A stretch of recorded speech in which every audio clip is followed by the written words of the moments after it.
నమస్తే, welcome to ప్రజా చైతన్యం. ఏ ప్రభుత్వంలోనైనా డీజీపీ పోస్టుకు ఎంతో విలువ ఉంటుంది. ప్రభుత్వం అంటే కీలక అంగాలుగా రెవెన్యూ పోలీస్ ఉంటారు.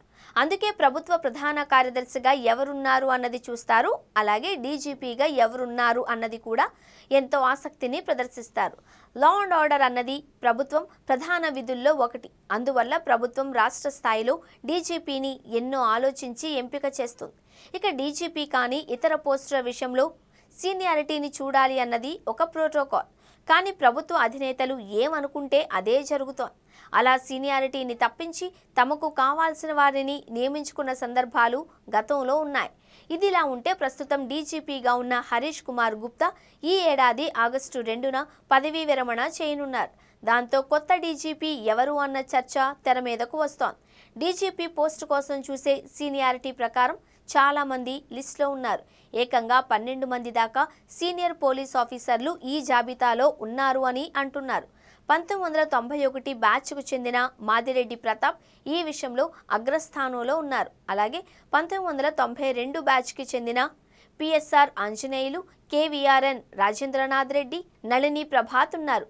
మహేష్ దీక్షిత్, అమిత్ గార్గే 1993 బ్యాచ్కి చెందిన వారుగా ఉన్నారు. ఇక పివి సునీల్ కుమార్, విశ్వజిత్, రవిశంకర్ అయ్యనార్, బాలసుబ్రహ్మణ్యం, కృపానంద్ త్రిపాఠి 1994 బ్యాచ్లో ఉన్నారు. ఇక చూస్తే హరీష్ కుమార్ గుప్తాకు ఎక్స్టెన్షన్ ఉండకపోవచ్చు అని అంటున్నారు. దాంతో ఈ పేర్లలో సీనియారిటీ జాబితాను రెడీ చేసి కేంద్రానికి రాష్ట్ర ప్రభుత్వం నివేదిస్తుంది అంటున్నారు.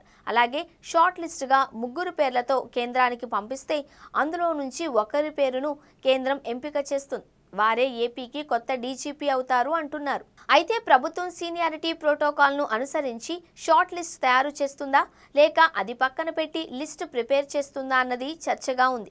గతంలో జగన్ సర్కార్ సీనియారిటీ లిస్ట్ పక్కన పెట్టి రాజేంద్రనాథ్ రెడ్డికి డీజీపీ బాధ్యతలు అప్పగించింది.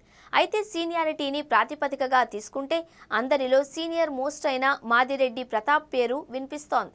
1991 బ్యాచ్కు చెంది ఆయన 2026 జూలై 1న పదవీ విరమణ చేస్తారు.